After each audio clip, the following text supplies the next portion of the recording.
Jane Eyre by Charlotte Bronte. Chapter 16. I both wished and feared to see Mr. Rochester on the day which followed this sleepless night. I wanted to hear his voice again, yet feared to meet his eye. During the early part of the morning I momentarily expected his coming. He was not in the frequent habit of entering the schoolroom, but he did step in for a few minutes sometimes, and I had the impression that he was sure to visit it that day. But the morning passed just as usual. Nothing happened to interrupt the quiet course of Adele's studies. Only soon after breakfast I heard some bustle in the neighbourhood of Mr. Rochester's chamber, Mrs. Fairfax's voice, and Leah's, and the cook's, that is, John's wife, and even John's own gruff tones. There were exclamations of, "What a mercy master was not burnt in his bed!" "It is always dangerous to keep a candle lit at night." "How providential that he had presence of mind to think of the water-jug!" "I wonder he waked nobody." "It is to be hoped he will not take cold with sleeping on the library sofa," etc. To much confabulation succeeded a sound of scrubbing and setting to rights, and when I passed the room, in going downstairs to dinner, I saw through the open door that all was again restored to complete order, only the bed was stripped of its hangings. Leah stood up in the window-seat, rubbing the panes of glass dimmed with smoke. I was about to address her, for I wished to know what account had been given of the affair; but on advancing, I saw a second person in the chamber, a woman sitting on a chair by the bedside, and sewing rings to new curtains. That woman was no other than Grace Poole. There she sat, staid and taciturn looking as usual in her brown stuff gown, her check apron, white handkerchief, and cap. She was intent on her work, in which her whole thoughts seemed absorbed.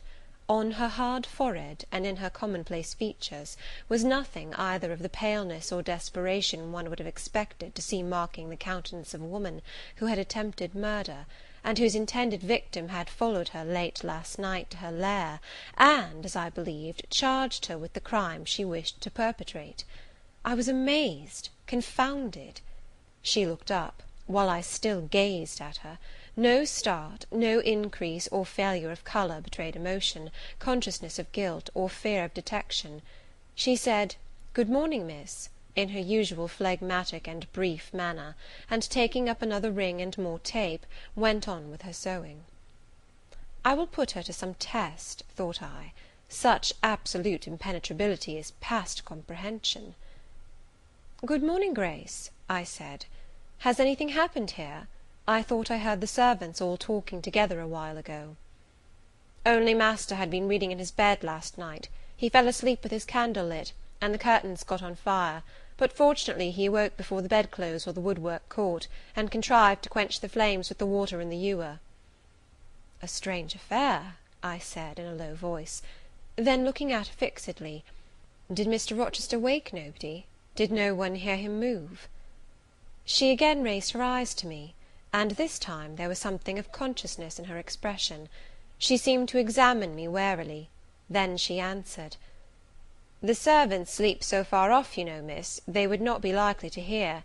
Mrs. Fairfax's room and yours are the nearest to master's, but Mrs. Fairfax said she heard nothing. When people get elderly, they often sleep heavy."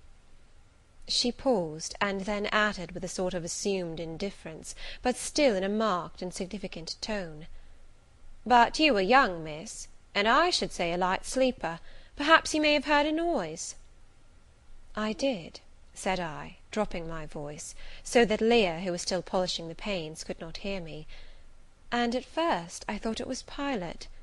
But Pilot cannot laugh, and I am certain I heard a laugh, and a strange one."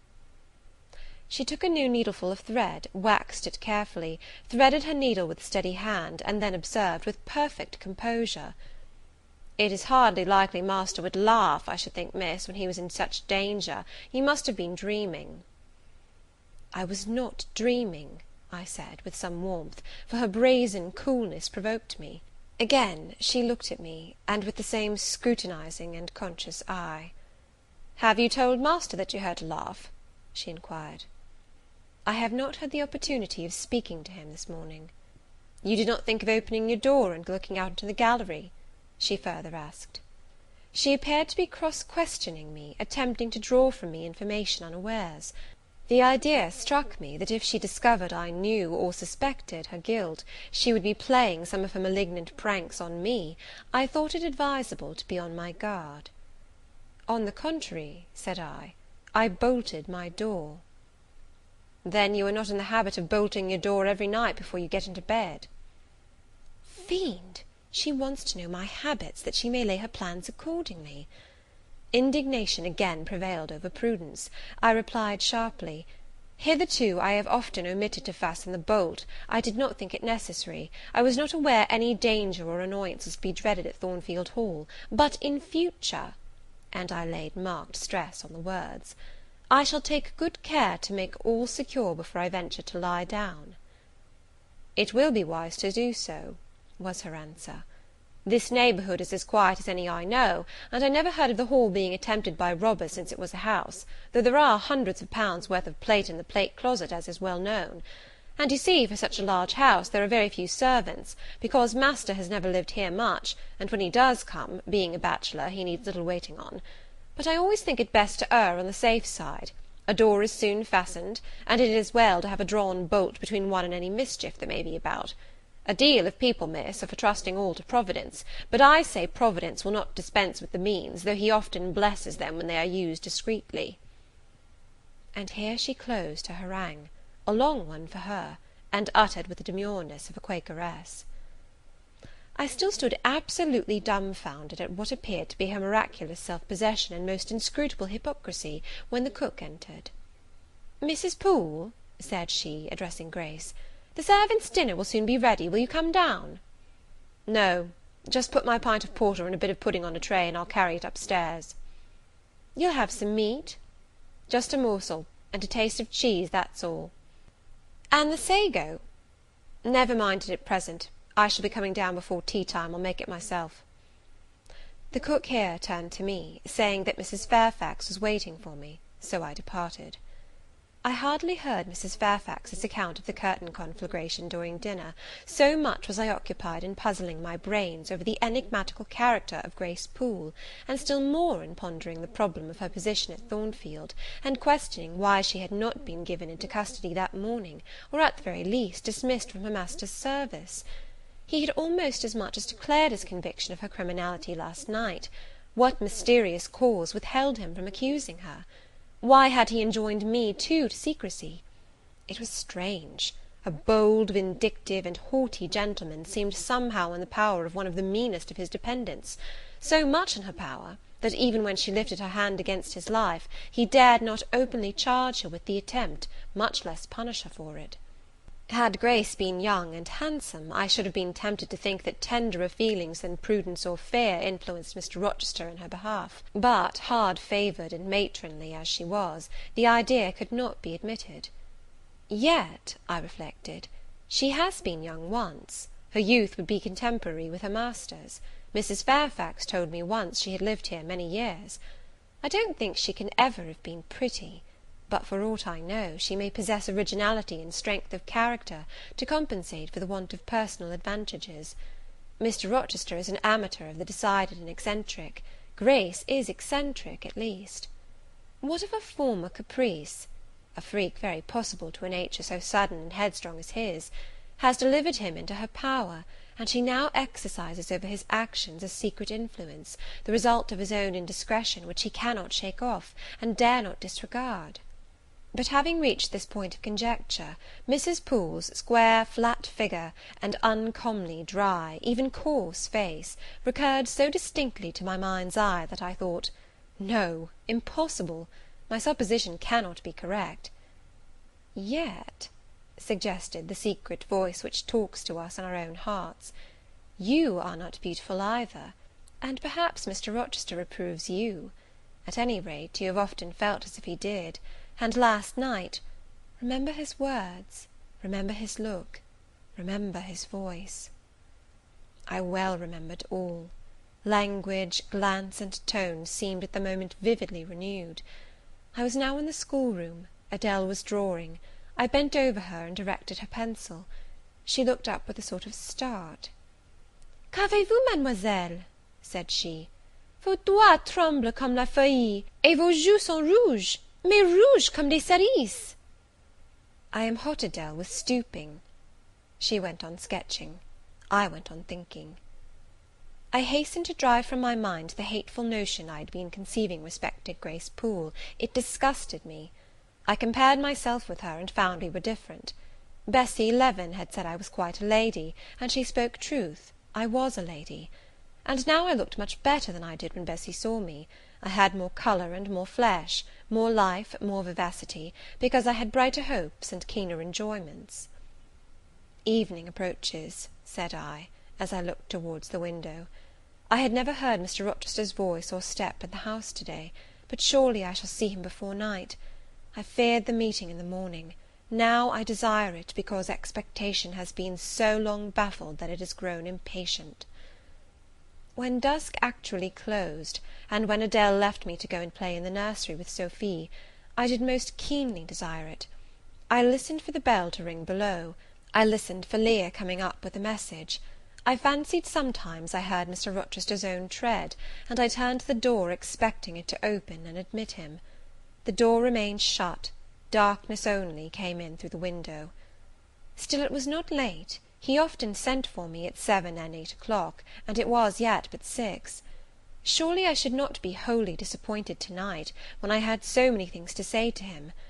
I wanted again to introduce the subject of Grace Poole, and to hear what he would answer. I wanted to ask him plainly if he really believed it was she who had made last night's hideous attempt, and if so, why he kept her wickedness a secret. It little mattered whether my curiosity irritated him.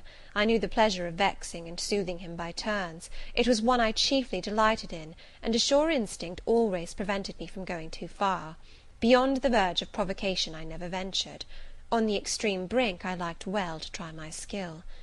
Retaining every minute form of respect, every propriety of my station, I could still meet him in argument without fear or uneasy restraint. This suited both him and me. A tread creaked on the stairs at last. Leah made her appearance, but it was only to intimate that tea was ready in Mrs. Fairfax's room. Thither I repaired, glad at least to go down stairs, for that brought me, I imagined, nearer to Mr. Rochester's presence. "You must want your tea," said the good lady, as I joined her. "You ate so little at dinner. I am afraid," she continued, "you are not well to-day. You look flushed and feverish." "Oh, quite well. I never felt better." "Then you must prove it by evincing a good appetite. Will you fill the teapot while I knit off this needle?" Having completed her task, she rose to draw down the blind, which she had hitherto kept up, by way, I suppose, of making the most of daylight, though dusk was now fast deepening into total obscurity. "It is fair to-night," said she, as she looked through the panes, "though not starlight. Mr. Rochester has, on the whole, had a favourable day for his journey." "Journey? Is Mr. Rochester gone anywhere? I did not know he was out." "Oh, he set off the moment he had breakfasted. He is gone to the Leas, Mr. Eshton's place, 10 miles on the other side Millcote. I believe there is quite a party assembled there. Lord Ingram, Sir George Lynn, Colonel Dent, and others." "Do you expect him back to-night?" "No, nor to-morrow either. I should think he is very likely to stay a week or more. When these fine, fashionable people get together, they are so surrounded by elegance and gaiety, so well provided with all that can please and entertain, they are in no hurry to separate. Gentlemen, especially, are often in request on such occasions, and Mr. Rochester is so talented and so lively in society, that I believe he is a general favourite. The ladies are very fond of him, though you would not think his appearance calculated to recommend him particularly in their eyes. But I suppose his acquirements and abilities, perhaps his wealth and good blood, make amends for any little fault of look." "Are there ladies at the Leas?" "There are Mrs. Eshton and her 3 daughters, very elegant young ladies indeed, and there are the Honourable Blanche and Mary Ingram, most beautiful women, I suppose. Indeed, I have seen Blanche, 6 or 7 years since, when she was a girl of 18. She came here to a Christmas ball and party Mr. Rochester gave. You should have seen the dining-room that day, how richly it was decorated, how brilliantly lit up. I should think there were 50 ladies and gentlemen present, all of the first county families, and Miss Ingram was considered the belle of the evening." "You saw her, you say, Mrs. Fairfax. What was she like?" "Oh, yes, I saw her. The dining-room doors were thrown open, and as it was Christmas time, the servants were allowed to assemble in the hall, to hear some of the ladies sing and play. Mr. Rochester would have me to come in, and I sat down in a quiet corner and watched them. I never saw a more splendid scene. The ladies were magnificently dressed. Most of them, at least most of the younger ones, looked handsome, but Miss Ingram was certainly the queen." "And what was she like?" "Tall, fine bust, sloping shoulders, long graceful neck, olive complexion, dark and clear, noble features, eyes rather like Mr. Rochester's, large and black, and as brilliant as her jewels. And then she had such a fine head of hair, raven black, and so becomingly arranged, a crown of thick plaits behind, and in front the longest, the glossiest curls I ever saw. She was dressed in pure white. An amber-coloured scarf was passed over her shoulders and across her breast, tied at the side, and descending in a long fringed end below her knee. She wore an amber-coloured flower, too, in her hair. It contrasted well with the jetty mass of her curls." "She was greatly admired, of course?" "Yes, indeed, and not only for her beauty, but for her accomplishments. She was one of the ladies who sang. A gentleman accompanied her on the piano. She and Mr. Rochester sang a duet." "Mr. Rochester? I was not aware he could sing." "Oh, he has a fine bass voice, and an excellent taste for music." "And Miss Ingram, what sort of a voice had she?"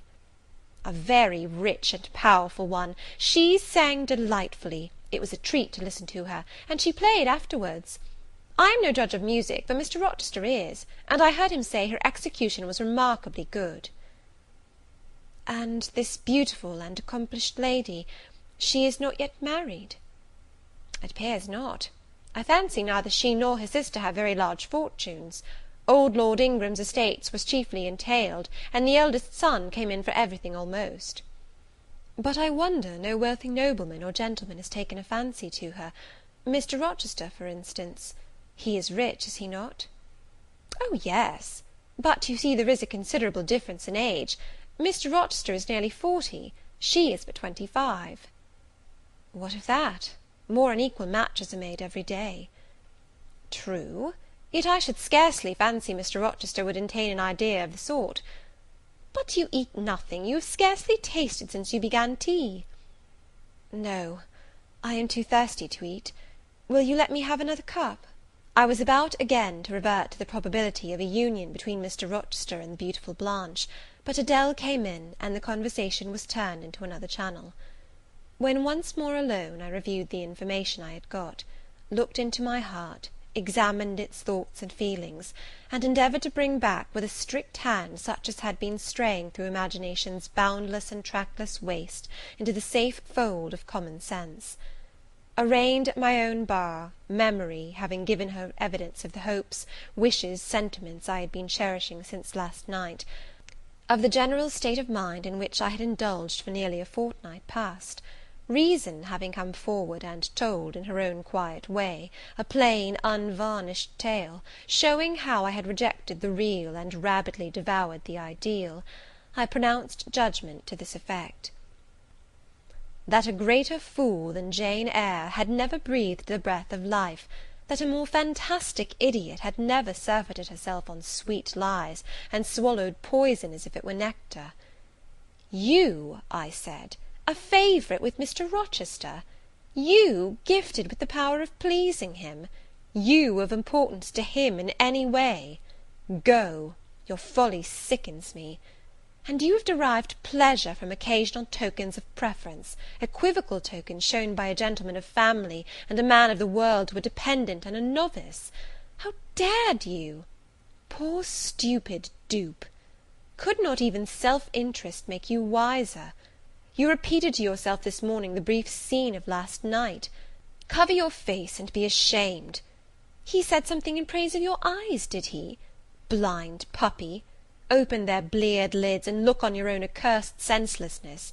It does good to no woman to be flattered by her superior, who cannot possibly intend to marry her; and it is madness in all women to let a secret love kindle within them, which, if unreturned and unknown, must devour the life that feeds it, and, if discovered and responded to, must lead, ignis fatuus like, into miry wilds whence there is no extrication. Listen, then, Jane Eyre, to your sentence.